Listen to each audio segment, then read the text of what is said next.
السلام عليكم. بهذا الفيديو راح نعمل ميسيون ماينكرافت هاردكور. فقبل ان نبدا بالفيديو لا تنسى اللايك والاشتراك اول شي، وثاني شي الفيديو ما راح يكون ميسيون على طول، بيكون 10 ايام وكذا وبس. يلا خليكم مع الفيديو.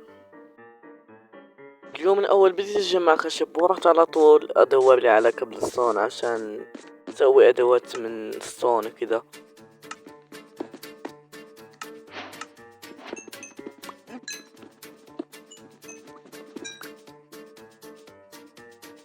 اوكي الشباب، قاعد ادور على الكنز من مدري كم يا عم. وطف لا والله حسبت يا اخوان. يا عم عندي لاج، اقسم بالله لاج.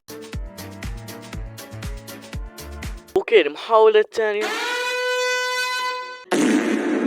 what the fuck is this game bro؟ والله حولوني لبنت يا عم، على الاقل لو حطوا ستيف كان افضل. المهم هذه المحاولة الثانية، والحين لقيتوني باليوم الاول جمعت كل الاشياء. صراحة في تقدم عشاني يعني ما طولت زي العالم اللي قبل. المهم جمعت لي شويتين اكل، الحين بجمع لي شوية ستون. هنا بقايا الادوات اللي ما حد يحتاجها. المهم جمع لنا كسر لنا عفوا الفران حقنا والكرافتنج تيبل والسرير عشان راح نجمع لنا شوية.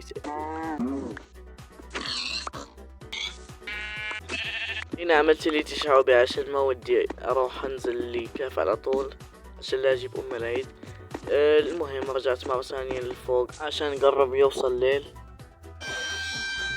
حرفيا هذه اول ليلة لنا في هذا العالم.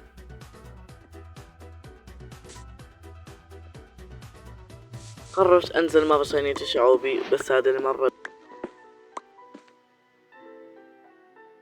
ايرون. ليتس جو يا عم. المهم كملت اللي تشعبي الين وصلت شو اسمه ذا ديبي سليد. المهم وصلت وقعدت احفر تحت وتحت وما لقيت شيء.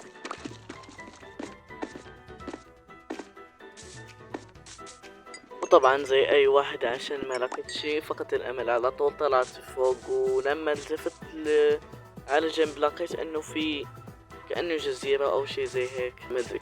المهم رحت عندها على طول.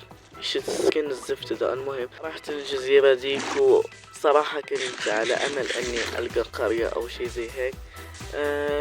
بس اجى الليل فجأة ورحت حطيت السري حقي ورحت نمت للمرة الثانية، وهيك بكون خلصت 3 ايام حرفيا.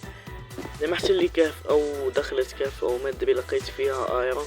رحت لها عشان اجيب الايرون طبعا، وسقطت عشان يبوت ما الكنترول يا عم شو اسمه ازرار حرفيا يا عم مرة صغار. عشان كذا وهجم عليه زومبي ما ادري من وين اجى في الصباح.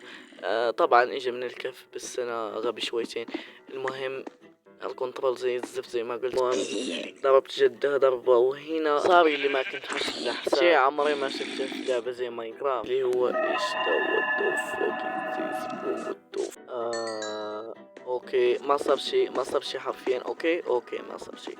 المهم هنا دخلت كهف صراحة مرة عجبني عشان يعني واضح انه كهف عميق، يعني بيكون فيها موارد مرة كثيرة. فهنا حطيت لي افران وحطيت فيه ايرون حقي طبعا عشان بعدين اعمل لي ادوات وكذا.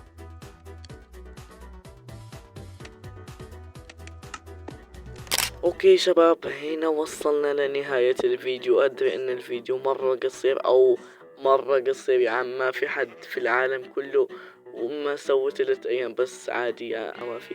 المهم بتمنى تحطوا لايك وتشتركوا بالقناة، ان شاء الله ننزل فيديوهات اكتر عشان ليش لا. بس لو شفتوا دعم بهذا الفيديو صراحة هو ما ادري الفيديو يستحق الدعم او لا. المهم مع السلامة.